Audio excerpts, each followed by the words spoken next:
आ गया आ गया, मैं पढ़ाने आ गया। तो चलिए बाबू, लाइट का फर्स्ट चैप्टर हम लोग पिछले लेक्चर में ख़त्म किए थे। लाइट का सेकंड चैप्टर का शॉर्ट क्वेश्चन हम लोग ख़त्म कर रहे हैं। इसके बाद हम लोग लॉन्ग क्वेश्चन पढ़ेंगे लाइट के बारे में, ठीक है। तो चलिए देखते हैं, सबसे पहला टॉपिक क्या है बाबू, वेव फ्रंट। क्या है बाबू, वेव फ्रंट। वेव फ्रंट क्या होता है? आज के क्लास से एक दो क्वेश्चन हर साल एग्जाम में आता है, एकदम ध्यान से पढ़िएगा। वेव फ्रंट, वेव फ्रंट क्या है? देखिए बाबू, वेव फ्रंट एक प्रकार का प्लेन है, वैसा प्लेन जिसमें पार्टिकल ऑफ वेव,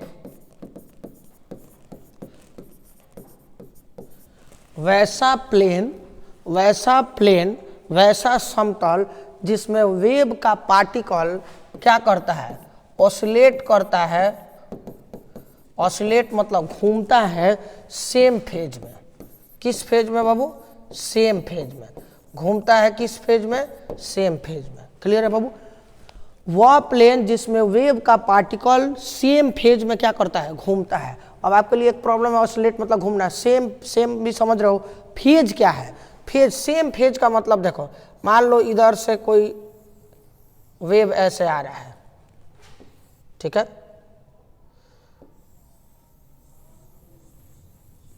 ये भी दो गो वेव है, ये भी ऊपर की तरफ है और ये भी ऊपर की तरफ है, तो हम लोग कहेंगे सेम फेज में है। किस फेज में है? ये भी ऊपर है, ये भी ऊपर है, मतलब कहेंगे क्या है, एक ही डायरेक्शन में है, तो मतलब क्या, सेम फेज में है। क्लियर है बाबू?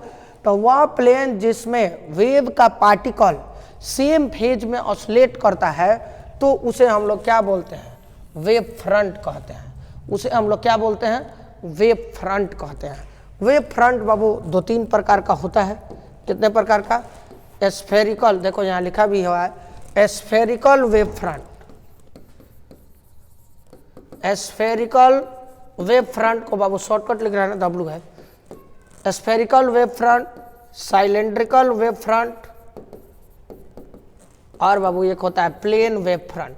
लेकिन इसके बारे में अब उतना जानने की जरूरत नहीं है, इतना ही लिखना है आपको एग्जाम में। जब भी पूछे वेव फ्रंट, देखो ये दो तरीके से क्वेश्चन पूछता है, कहता है define wave front end secondary wavelet.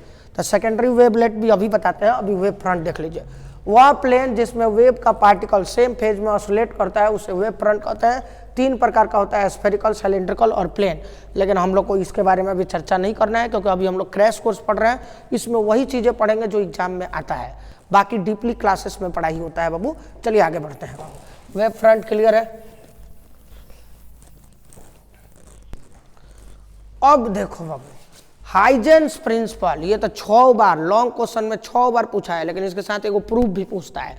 लेकिन अभी केवल इसका हम लोग को थ्योरी पढ़ना है। Huygens principle of wave, Huygens principle of wave, Huygens principle of wave, Huygens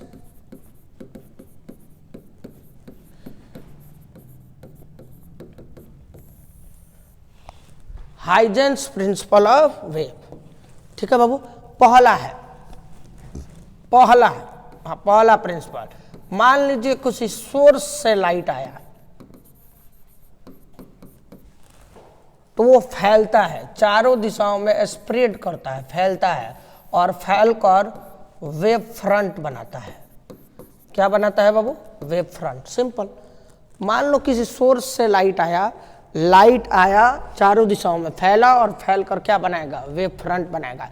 जैसे टॉर्च में तुम लोग जलाता है, जैसे ही टॉर्च जलाएगा, टॉर्च देखना गोल ऐसे बनाता है, गोल उसका लाइट दिखता है।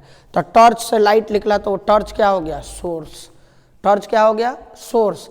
और वो जाकर गोल जो बनाया, जैसे टॉर्च का लाइट देखते हो गोल एकदम नीचे जमीन पर बनता है, मतलब वो गोल वेव फ्रंट बना है, मतलब स्फेरिकल वेव फ्रंट बना है।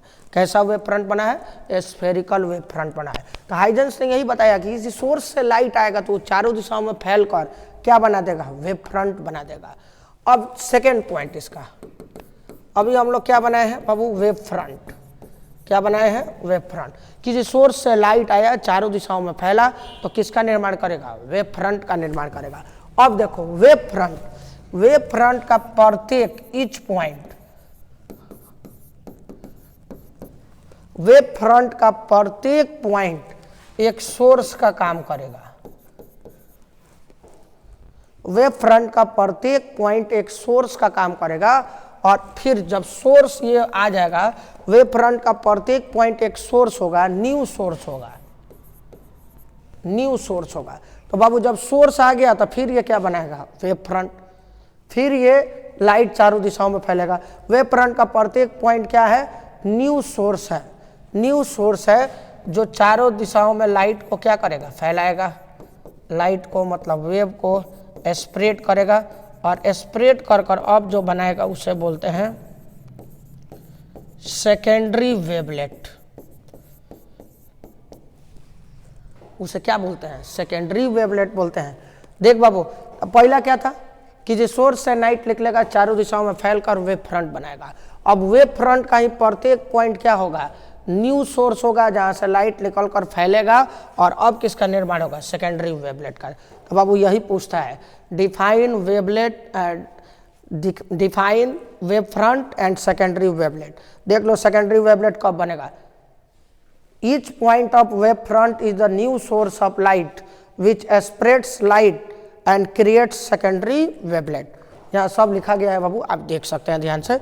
और कुछ बकलोलवा सब कोई प्रॉब्लम हो रहा है कि सर ये बढ़िया से नहीं दिख रहा है, अरे बकलोल 720 क्वालिटी पर एक बार कर 720 क्वालिटी पर मात्र 20-30 सेकंड के लिए कर इसका स्क्रीनशॉट ले ले, बढ़िया से आ जाएगा। 3 से 60 पर वीडियो देखो, कोई दिक्कत नहीं है, साफ दिखेगा। लेकिन ये जो दिखेगा 720 क्वालिटी एक बार करो और उसके बाद स्क्रीनशॉट ले लो, सही सही दिखेगा तुमको, कोई दिक्कत। बात समझ में आया। क गो पॉइंट हो गया, 3 गो 2 गो। तीसरा पॉइंट बाबू देखो, तीसरा पॉइंट, जो भी रे ऑफ लाइट है, जो भी रे ऑफ लाइट है वे परपेंडिकुलर होता है। क्या होता है बाबू, परपेंडिकुलर होता है किसके, वेव फ्रंट के। किसके बाबू, वेव फ्रंट के। क्लियर है, बात समझ में आया। तो क गो नियम है, 3 गो देखो कि सोर्स से लाइट निकला चारों दिशाओं में फैला तो वेव फ्रंट बनाएगा। अब वेव फ्रंट का प्रत्येक पॉइंट क्या होगा, न्यू सोर्स ऑफ लाइट होगा जो आगे फैल कर क्या बनाएगा, सेकेंडरी वेवलेट। और कोई भी ray of light wave front का क्या होता है, परपेंडिकुलर, मतलब 90 डिग्री का एंगल बनाता है। कोई दिक्कत, बात समझ में आया। तो ये आपका खत्म हुआ हाइजेंस प्रिंसिपल, 6 बार एग्जाम में आया है, ध्यान से बाबू। अब देखते हैं बाबू, आगे बढ़ते हैं। इंटरफेरेंस ऑफ लाइट, अगला टॉपिक है बाबू, इंटरफेरेंस ऑफ लाइट।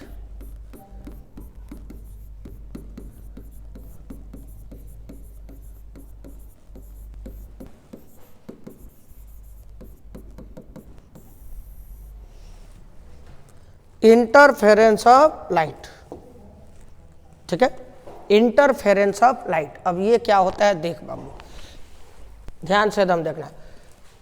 इंटरफेरेंस तभी होगा जब 2 गो वेव हो, कम से कम कितना वेव हो, 2 या 2 से अधिक भी हो सकता है, लेकिन 2 गो होना चाहिए। दोनों वेव का क्या हो, सुपर पोजिशन हो। सुपर पोजिशन मतलब टकराना, दोनों वेव आपस में क्या टकराए, और जब टकराएगा तो रीडिस्ट्रीब्यूशन होगा लाइट का। किसका रीडिस्ट्रीब्यूशन होगा, लाइट का। एक और शर्त है बाबू, ये जो दोनों वेव है ना, इसका सेम फ्रीक्वेंसी और वेवलेंथ होना चाहिए। सेम फ्रीक्वेंसी, वेवलेंथ और सेम फेज होना चाहिए।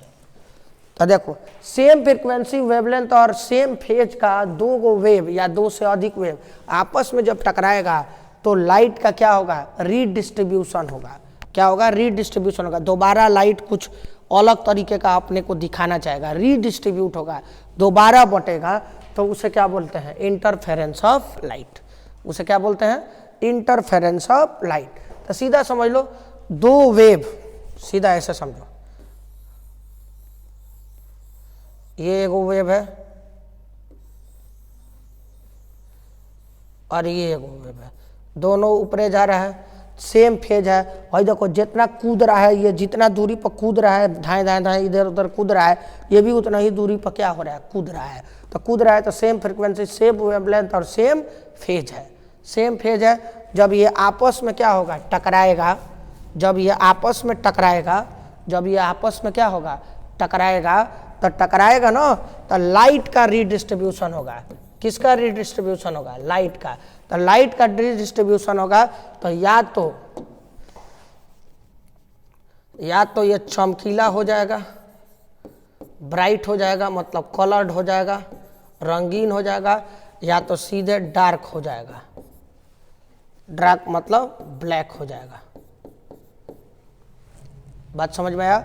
जब दो सेम वेवलेंथ, सेम फ्रीक्वेंसी और सेम फेज का वेव आपस में टकराता है तो लाइट अपने आप को पुनः कुछ नया ढंग से दिखाता है, रीडिस्ट्रीब्यूट करता है। तो क्या होगा, या तो वहाँ लाइट ब्राइट हो जाएगा या सीधे क्या हो जाएगा, डार्क हो जाएगा। या तो लाइट सीधे ब्राइट हो जाएगा या तो सीधे अनहरिया हो जाएगा। तो इसी को क्या बोलते हैं, इंटरफेरेंस ऑफ लाइट। एग्जाम के लिए बहुत इंपॉर्टेंट है, ध्यान से समझ लेना। बात समझ में आया? मतलब ये इधर से भी लाइट आया, इधर से भी लाइट आया, दोनों same frequency, same frequency, same wavelength, same phase का आया, और एक के बार उसके बाद वो चकमका जाएगा, एक के बार में चकमका जाएगा। या तो चकमकाएगा तो एक काली पूरा अंजोर कर देगा या सीधे अनहार कर देगा। बात समझ में आया? जैसे मान लो शादी ब्याह में मान लो तुम मतलब लड्डू वड्डू लेकर जा रहे हो, लड्डू वड्डू लेकर गए, एक काली दौड़ले जा रहे हो, लड्डू कहीं देना है, एकदम धाए दे कौन आगे आ गया और तू चकमका जाएगा एक के बाद। या तो लड्डू उसके देह पर गिराएगा या भर मुँह लड्डू तू खुदे ले लेगा। ये तो होगा, इससे ज़्यादा तो कुछ होगा नहीं। मान लो तुम कौन सामाने लिए एकदम दौड़ले जा रहे हो, खटाक देखो लड़की सामने आएगी तो तू तो चकमकाएगा, तू चकमकाएगा नहीं, बकलोलवा, तू खुश हो जाएगा और लड़कियाँ शर्मा जाएगी, लड़कियाँ एकदम शर्मा जाएगी।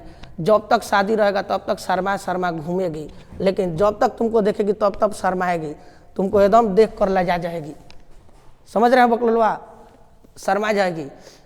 तो बताओ, तू लेकर गया एक लड़कियाँ सामने आई तो चकमका गई, तो चकमका गई मतलब वहाँ कुछ गड़बड़ाया, तुम्हारा स्पीड गड़बड़ा गया, तो यहाँ क्या गड़बड़ाएगा, लाइट गड़बड़ाएगा, तो या तो ब्राइट हो जाएगा या तो डार्क हो जाएगा। देखो वहाँ दो चीज़ हो सकता है, लड़कियाँ तुम्हारे सामने आई तो तुमको देखकर मुस्कुरा कर अगर लजा कर चली गई तो तुम्हारा एकदम रंगीन हो जाएगा शरीर, तू ब्राइट हो जाएगा, एकदम सोचने लगेगा, लाइन क्लियर है, अब सब संभव है। लेकिन मान लो लड़कियाँ सामने आई और चटाक दे काली खिसिया कर एक झापड़ मारी, खींच के काली चोट देना, मार देनी, खींच के तमाशा ही हंस के चली गई, तो तुरंत अनहरिया छा जाएगा। क्या छा जाएगा? अनहरिया छा जाएगा। इसी को बोलते हैं क्या, इंटरफेरेंस ऑफ लाइट। तो बोल बाबू, जब ब्राइट होगा जब टकराने के बाद एकदम ब्राइट होगा, एकदम लाइन क्लियर हो जाएगा, लजाकर चली जाएगी लड़की, तो इसे बोलते हैं कंस्ट्रक्टिव इंटरफेरेंस। दो तरह का इंटरफेरेंस होता है, एक कंस्ट्रक्टिव और नीचवा वाला क्या होगा बाबू, डिस्ट्रक्टिव इंटरफेरेंस। कंस्ट्रक्टिव इंटरफेरेंस और नीचवा वाला क्या होगा, डिस्ट्रक्टिव इंटरफेरेंस। बात कुछ समझ में आया? क्लियर है? बात समझ में आया? इसे बोलते हैं इंटरफेरेंस ऑफ लाइट, जो कितने तरह का होता है, दो तरह का, कंस्ट्रक्टिव और डिस्ट्रक्टिव। इसका एग्जाम्पल देखो बाबू, तुम लोग बचपन में मेला वाला घूमने जाता होगा तो तुम लोग इतना बड़का डिबुआ खरीदता होगा, उसमें फूंकने वाला एगो रहता है पाइप, तुम लोग फूंकता है तो उसमें से बुलबुला निकलता है, कोनो का बड़का निकलता है, कोनो का छोटका निकलता है, और तुम लोग हाराबाजी लगाता है उसमें, किसका बुलबुला बड़ा बन रहा है, किसका बुलबुला छोटा बन रहा है। तो बुलबुलवा को अगर ध्यान से तुम देखोगे तो चमकता है, अलग अलग कलर दिखाता है। वो सब किसके कारण होता है, इंटरफेरेंस ऑफ लाइट के कारण होता है। किसके कारण होता है, वो बुलबुलवा चमकता है, किसके कारण, इंटरफेरेंस ऑफ लाइट के कारण अलग अलग कलर का चमकता है। तुम लोग बचपन में किताब कॉपी में मोर पंख रखता है, क्या रखता है बाबू, मोर पंख रखता है। तो कभी देखे होगे मोर पंख को ऐसे ऐसे थोड़ा थोड़ा हिलाते हैं तो अलग अलग कलर बदलता है उसका, वो भी किसके कारण होता है, इंटरफेरेंस ऑफ लाइट के कारण। मान लो कभी पेट्रोल धरती पर गिर जाए तो पेट्रोलो देखोगे ना तो थोड़ी देर बाद वो चमकने लगता है अलग अलग कलर का, तो वो भी किसके कारण चमकता है, इंटरफेरेंस ऑफ लाइट के कारण। क्लियर है बाबू? यह सारा चीज़ लिखा गया, आप देख सकते हैं। 720 क्वालिटी पर एक बार वीडियो कर और स्क्रीनशॉट ले लीजिएगा तो अच्छा तरीके से ये दिखने लगेगा। ठीक है, आगे बढ़ते हैं बाबू। अब देखो डिफ्रैक्शन क्या पढ़ना है बाबू? डिफ्रैक्शन।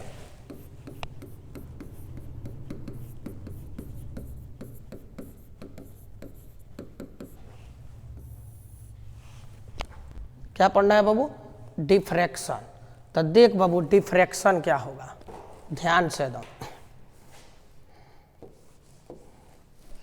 एक फिगरे तुमको समझा देते हैं, देख लो। मान लो ये रुकावट है, ऑब्स्टेकल।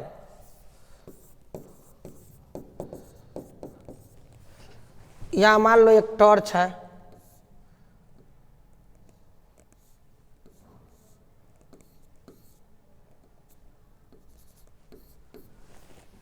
ये टॉर्च है, तो टॉर्च से लाइट निकलेगा तो टॉर्च क्या हो गया? सोर्स हो गया। टॉर्च से लाइट निकला, अब लाइट जाना चाहिए तो हम सीधा हई सब तो रोक लेगा ऊपर वा नीचा, लेकिन यहाँ से सीधा जाना चाहिए तो लाइट वह जाएगा, लेकिन यहाँ से इसके कोनवा से टकरा कर मुड़ जाएगा। इसके कोनवा से टकरा कर क्या हो जाएगा? मुड़ जाएगा। लाइट ऐसे जाएगा यहाँ पर, लाइट यहाँ पर भी जाएगा ऐसे, लेकिन इसका कोनवा से टकरा कर क्या हो जाएगा? मुड़ जाएगा। इसी मुड़ने की घटना को क्या बोलते हैं? डिफ्रैक्शन। डेफिनेशन लिखा गया, the phenomenon of bending of light from the corner of obstacle is called diffraction. ये कॉर्नर है बाबू, किनारा है। देख बाबू ये ऑब्स्टेकल का क्या है? किनारा। कॉर्नर से सीधा समझो ना, किसी ऑब्स्टेकल के कॉर्नर से लाइट के बेंड होने के घटना को डिफ्रैक्शन कहते हैं। लाइट के बेंड होने के घटना को क्या बोलते हैं? डिफ्रैक्शन। तो बाबू एग्जाम में पूछता है डिफाइन इंटरफेरेंस एंड डिफ्रैक्शन, दोनों एक के साथ। इंपॉर्टेंट क्वेश्चन है, ध्यान से। अभी अभी इंटरफेरेंस पढ़े हो, ये क्या है? डिफ्रैक्शन। देखे होगा तुम लोग घर और में वेंटिलेटर जानता है, खिड़कियाँ का ऊपर वा, खिड़कियाँ का छोटका भाई वेंटिलेटर वा ऊपर वा होता है, छोटा छोटा छेद होता है। जब सूर्य का प्रकाश उसमें आता है तो छोटका छेद से आता है, तो क्या उतना ही बड़ा प्रकाशवा रूम में रह जाता है? तुम कहेगा नहीं सर, वो प्रकाशवा फैलता है। तो इसका मतलब उसमें प्रकाश गया और उसके किनारे से टकरा कर मुड़ गया, और मुड़ कर क्या हो गया? फैल गया। उसी को क्या बोलते हैं? डिफ्रैक्शन बोलते हैं। डिफ्रैक्शन बाबू दो तरह का होता है, फ्रेनल और फ्रॉनहोफर डिफ्रैक्शन। खाली नाम याद रखिएगा, इसका डिफिनीशन अपने एग्जाम में पूछता नहीं है। Fresnel diffraction, Fraunhofer diffraction. Clear है? आगे बढ़े बाबू, ध्यान से बाबू। अब हम लोग को पढ़ना है polarisation of light.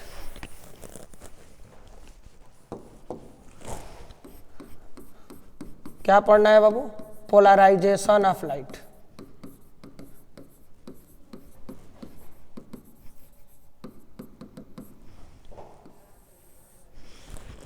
Polarisation of light सीधा समझ लो, एकदम आसान डेफिनेशन होगा बाबू। अनपोलराइज्ड लाइट, कौन लाइट? अनपोलराइज्ड लाइट को टूरमेलिन क्रिस्टल, अनपोलराइज्ड लाइट को टूरमेलिन क्रिस्टल से जब पास कराते हैं तो वो पोलराइज्ड लाइट में बदल जाता है।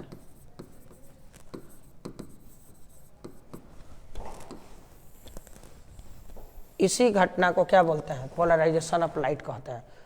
अनपोलराइज्ड लाइट को पोलराइज्ड लाइट में बदलने के फेनोमेनन, बदलने के घटना को क्या बोलते हैं? पोलराइजेशन कहते हैं। लिखा भी हुआ है, the phenomenon of unpolarised light converted into polarised light when passes through tourmaline crystal is called polarisation of light. Unpolarised light को टूरमेलिन क्रिस्टल से गुजार कर पोलराइज्ड लाइट बनाने के प्रोसेस को क्या बोलते हैं? Polarisation of light. तो सबसे पहला प्रॉब्लम, अनपोलराइज्ड लाइट क्या है और पोलराइज्ड क्या है? देख बाबू ये भी समझ ले। अनपोलराइज्ड लाइट मतलब नॉर्मल लाइट। कौन light? Normal light. Normal light पर तो सनलाइट भी आ रहा है, वो भी क्या है? अनपोलराइज्ड है। तुम्हारे घर में बल्ब ओल्ब जल रहा है, मरकरी और करी जल रहा है, ये सब क्या है? अनपोलराइज्ड है। मतलब हमारे चारों तरफ जितना भी मतलब लाइट दिखता है बल्ब ओल्ब का निकलते हुए, वो सब अनपोलराइज्ड लाइट होता है।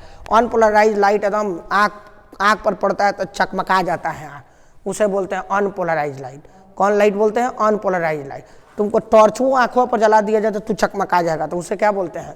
Unpolarised light. जैसे देखो हम पढ़ा रहे हैं तो चारों बगल लाइट है, मरकरी का, बल्ब का, तो ये सब क्या है? Unpolarised light. देखो तुमको दिखाते भी हैं अनपोलराइज्ड लाइट। देखो ये देखो आंख चकमका जाएगा। देखो देखो ये लाइट एकदम नीचे रखा गया है, कितना भयानक लाइट है, देख रहे हो? आँखिए चकमका जाएगा तुम्हारा। इधर देख, इस पर डाल देंगे तो दिखाइए नहीं देगा। तो ये चकमकाने वाला जो लाइट है, आँख को चकमका दे, तो इसे बोलते हैं क्या, अनपोलराइज्ड लाइट। क्या बोलते हैं बाबू, अनपोलराइज्ड लाइट। इसे क्या बोलते हैं बाबू, अनपोलराइज्ड लाइट कहते हैं। क्लियर है, बात समझ में आया। तो तुम कहोगे सर पोलराइज्ड लाइट क्या है, पोलराइज्ड लाइट क्या है, तो ये भी समझ लो पोलराइज्ड लाइट क्या है। अभी थोड़ी देर में अगला टॉपिक पढ़ोगे तो पोलराइज्ड लाइट अभी क्लियर होगा। देख बाबू, अनपोलराइज्ड लाइट को पोलराइज्ड में बदला जाता है, तो इसे क्या बोलते हैं, पोलराइजेशन। और किसके द्वारा बदला गया है, टूरमेलिन क्रिस्टल के द्वारा। तो टूरमेलिन क्रिस्टल को क्या बोलते हैं, पोलराइड। यही क्वेश्चन 3-4 बार आया है एग्जाम में, पोलराइड क्या है। The device which converted unpolarised light into polarised light is called polaroid. सीधा समझो ना, अनपोलराइज्ड लाइट को पोलराइज्ड लाइट में जिसके द्वारा बदला जाता है, जिस डिवाइस के द्वारा, उसे क्या बोलते हैं, पोलराइड। और इस पूरे घटना को क्या बोलते हैं, पोलराइजेशन ऑफ लाइट। अब समझिए लो कि पोलराइड का एग्जाम्पल क्या क्या हो सकता है। पोलराइड किसे बोलते हैं, वह डिवाइस या वह सब्सटेंस जो अनपोलराइज्ड को क्या कर देता है, पोलराइज्ड कर देता है। तो अनपोलराइज्ड तो समझ गए नॉर्मल लाइट, पोलराइज्ड क्या होता है। देख बाबू, देखोगे तुम लोग, बहुत गर्मी पड़ता है तो लोग एकदम धूप चश्मा, सन ग्लासेस एकदम डिजाइन का लगाता है, एकदम सन ग्लासेस डिजाइन का क्या लगाता है, डिजाइन में एकदम लगा कर एकदम मोटरसाइकिल पे चलता है हीरो बनकर। आज तो एकदम चलेंगे उसी गली से जिधर अपनी वाली का दीदार होगा, उधरे से जाएंगे आज चश्मा पहनकर बकलोल कहीं का। देख इधर, क्या बाबू, चलेंगे अपनी वाली के गली से जिधर उसका दीदार होगा, चाहे मारधाड़ होगा। देख इधर बाबू, बकलोल कहीं का। देख, तो चश्मा, धूप चश्मा, सन ग्लासेस लोग काहे लगाता है, धूप चश्मा सन ग्लासेस काहे लगाता है। सन ग्लासेस लगाने से देखो क्या होता है, बहुत धूप पड़ता है तो आँखों से तुम देखोगे तो धूप में आँखों चकमका जाता है, तो इसीलिए लोग चश्मा लगाता है। सन ग्लासेस मतलब एकदम रंगीन कलर का होता है, धूप चश्मा उसको बोलता है। वो लगाने के बाद देखना लाइटवा उतना तुम्हारे सन का लाइट तुम्हारे आँख पर उतना लगता नहीं होगा, मतलब तू चकमकाएगा नहीं आँख तुम्हारा, तो इसीलिए सन ग्लासेस। तो सन ग्लासेस भी एक तरह का क्या है, पोलराइड है। सन ग्लासेस भी एक तरह का क्या है, पोलराइड है। अब देखो तुम लोग, ट्रेन और एरोप्लेन, ट्रेन में देखे होगे, ट्रेन में भी कहीं सफर करोगे तो धूप पड़ता है तो आँख चकमका जाता है, तो उसमें को खिड़की देता है, कचकाड़ा टाइप खिड़की रहता है, खिड़कियाँ गिरा दोगे ना तो आँखवा पर लाइटवा उतना ज़्यादा नहीं लगेगा। तो इसका यूज होता है विंडो में, किसमें, विंडो में, किस में, ट्रेन में, और क्या, एरोप्लेन में। ट्रेन में और क्या, एरोप्लेन में। एरोप्लेन बताओ बादल के ऊपर उड़ता है, वहाँ तो और ही तेज धूप आँख पर लगना चाहिए, आँख में चकमका जाना चाहिए, नहीं, क्योंकि प्लेन के भी खिड़की पर जो लगा रहता है कचकाड़ा का टाइप का, तो वो भी अनपोलराइज्ड को क्या कर देता है, पोलराइज। इस सबका काम है। सन ग्लासेस क्या करता है, चकमकाने वाले लाइट को एकदम नॉर्मल लाइट बना देता है, आँख से देखने में दिक्कत ना हो। विंडो, ट्रेन के विंडो और एरोप्लेन के विंडो में भी वही लगा रहता है, पोलराइड लगा रहता है, जो अनपोलराइज्ड को क्या करता है, पोलराइज्ड कर देता है। एलसीडी, आजकल तो एलसीडी बंद हो गया है, एलसीडी का जो डिस्प्ले होता है उसमें भी पोलराइड होता है। यहाँ सब लिखा गया है, आप देख सकते हैं। क्लियर है बाबू, आगे बढ़ते हैं बाबू।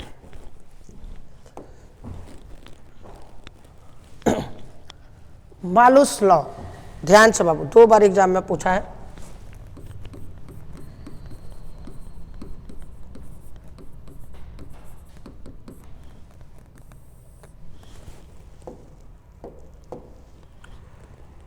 मालूस लॉ क्या है, देखो, when light incident and analyser, the intensity of light emitted is directly proportional to the square of cosine. सीधा देखो बाबू, जब लाइट किसी एनालाइजर पर पड़ता है, एनालाइजर मतलब जो एनालाइज करता है, देखता है, समझता है, जिसे तुम लोग बैठ कर अभी वीडियो देख रहा है बकलोल के, तू क्या है, एनालाइजर है, तू देख रहा है ना वीडियो, तो तू क्या है, एनालाइजर है, एनालिसिस कर रहा है। तो लाइट किसी एनालाइजर पर क्या करता है, पड़ता है, और उसके बाद उससे जो लाइट निकलता है, उस लाइट का इंटेंसिटी डायरेक्टली प्रोपोर्शनल होता है कोसाइन के स्क्वायर के। जब लाइट किसी एनालाइजर पर पड़ता है उसके बाद उससे जो लाइट निकलता है उस लाइट का इंटेंसिटी कोसाइन के स्क्वायर के डायरेक्टली प्रोपोर्शनल होता है। इंटेंसिटी को आई से, कोसाइन मतलब कॉस थीटा, उसका क्या स्क्वायर, तो I directly proportional to cos square theta. ये भी ऑब्जेक्टिव में पूछ देता है, ध्यान रखिएगा। इसको थोड़ा सा आगे बढ़ाता है, ये डायरेक्टली प्रोपोर्शनल हटेगा तो एक कांस्टेंट आएगा, कांस्टेंट ज़्यादातर के आता है लेकिन हमेशा के नहीं आएगा। यहाँ क्या आएगा I naught cos square theta, I naught cos square theta. इसी को क्या बोलते हैं मालूज लॉ बोलते हैं। अब चलिए बाबू पढ़ते हैं ब्रिस्टर लॉ। ये बाबू 3 बार एग्जाम में पूछा है, ध्यान से।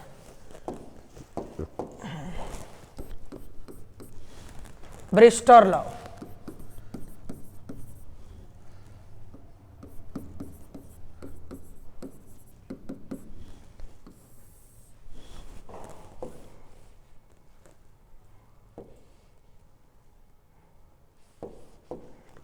ब्रिस्टर लॉ क्या है, तो देखो किसी मीडियम का रिफ्रैक्टिव इंडेक्स, किसी भी मीडियम का रिफ्रैक्टिव इंडेक्स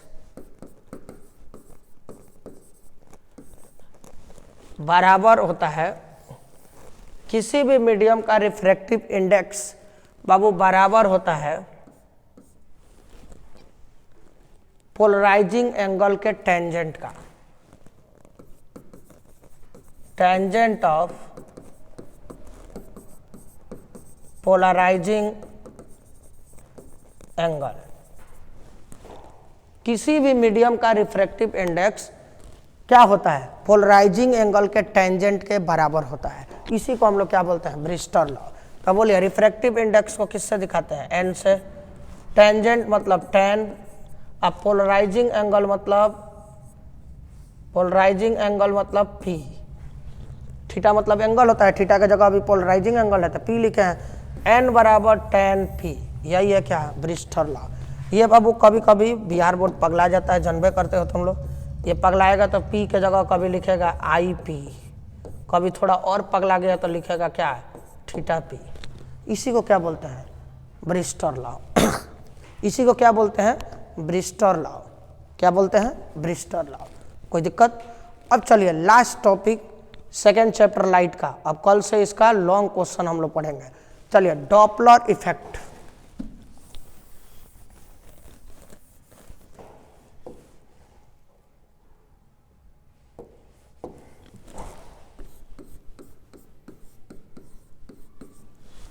कौन इफेक्ट बाबू डॉपलर इफेक्ट। अब ये क्या होता है ये थोड़ा हमको समझना है। लिखा हुआ है when source and observer are in relative motion the intensity of light changes, this is called Doppler effect. Simple है बाबू। कह रहा है कि सोर्स एंड एनालाइजर, सोर्स और एनालाइजर के बीच रिलेटिव मोशन हो। कौन मोशन हो रिलेटिव मोशन समझते हो, एक का मोशन किसी दूसरे के तुलना में, उसी को क्या बोलते हैं रिलेटिव मोशन। किसी एक का मोशन किसी दूसरे के तुलना में उसे क्या बोलते हैं रिलेटिव मोशन। ठीक है। तो देख बाबू सोर्स और एनालाइजर के बीच अगर रिलेटिव मोशन होगा, कौन मोशन होगा रिलेटिव मोशन होगा, तो लाइट का इंटेंसिटी क्या होगा चेंज होगा।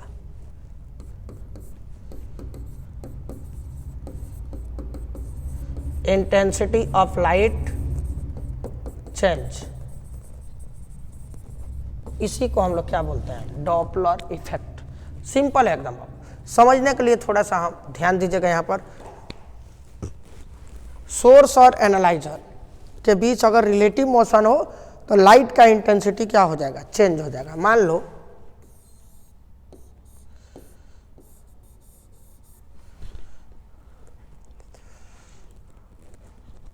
लो सुबोधवा भुला गया है। ठीक है, सुबोधवा कहीं भुला गया है, मिल नहीं रहा है। मान लो इधर कहीं सुबोधवा है,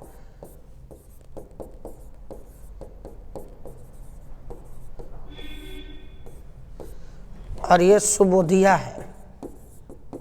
क्या है बाबू? सुबोधिया है।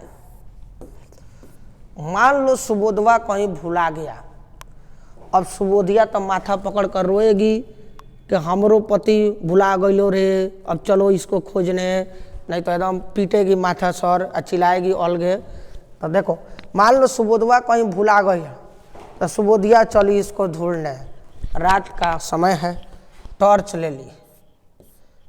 क्या ले ली बाबू? चाइनीज टॉर्च है, टॉर्च ले ली। अब टॉर्च ये जलाए जा रही है और सुबोधवा एकदम पी ओकर एकदम कहीं ढिमलाया हुआ है गाछ पर ऐसे, ठीक है, गाछ पर टंगाया हुआ है ऐसे पी ओकर। इसको लगा कि मेरा सुबोधवा, मेरा पति परमेश्वर भुला गइलो रे, चलो इसको खोजने। तो देखो ये सुबोधिया चली टॉर्च लेकर घूमने। जैसे ये तो एक जगह पी कर पटाया हुआ है एकदम, आई चली टॉर्च जलाकर इसको खोजने। तो जैसे जैसे ये इसके नज़दीक जाएगी तो इसको लाइट ज़्यादा दिखेगा कि कम? बोल बकलोल। जैसे जैसे ये टॉर्चवा लेकर इसके नज़दीक जाएगी तो लाइटवा इसको ज़्यादा दिखेगा, और जितना ज़्यादा ये दूर रहेगी इसका लाइटवा इसको कम दिखेगा। इसी को क्या बोलते हैं? Doppler effect. हाई रुका है बकलोलवा, हाई चल रही है, हाई चल रही है मतलब इसके सापेक्ष में ये चल रही है, तो रिलेटिव मोशन में, तो रिलेटिव मोशन में है। जैसे जैसे उसके नज़दीक जाएगी लाइट का इंटेंसिटी क्या होगा? चेंज होगा। मतलब जैसे जैसे नज़दीक जाएगी लाइट का इंटेंसिटी बढ़ेगा, मतलब चेंज हुआ। और जैसे जैसे उससे दूर जाएगी लाइट का इंटेंसिटी घटेगा। इसी को क्या बोलते हैं? Doppler effect. कहे नहीं है? ये टॉर्च लेकर गई है तो ये हो गया सोर्स, आई बकललवा पी कर पटाया हुआ है, ये हो गया एनालाइजर, ये सोर्स और ये एनालाइजर। जैसे जैसे इसके नज़दीक जाएगी लाइट बढ़ेगा, दूर जाएगी लाइट घटेगा, मतलब इंटेंसिटी घबराएगा। सोर्स और एनालाइजर के बीच रिलेटिव मोशन हो, तो मोशन हो ही रहा है, सुबोधिया जा रही है सुबोधवा के पास, तो इंटेंसिटी ऑफ लाइट चेंज। इसी को क्या बोलते हैं? Doppler effect. क्लियर है बाबू? ये सेकेंड चैप्टर का शॉर्ट क्वेश्चन खत्म हुआ। अब कल से बाबू लाइट का लॉन्ग क्वेश्चन हम लोग पढ़ेंगे, 4 को पढ़ाएंगे, एग्जाम में जरूर 1 आता है। आज के लिए बाबू यही क्लास ओवर। सारे स्टूडेंट को मेरे तरफ से बाय बाय।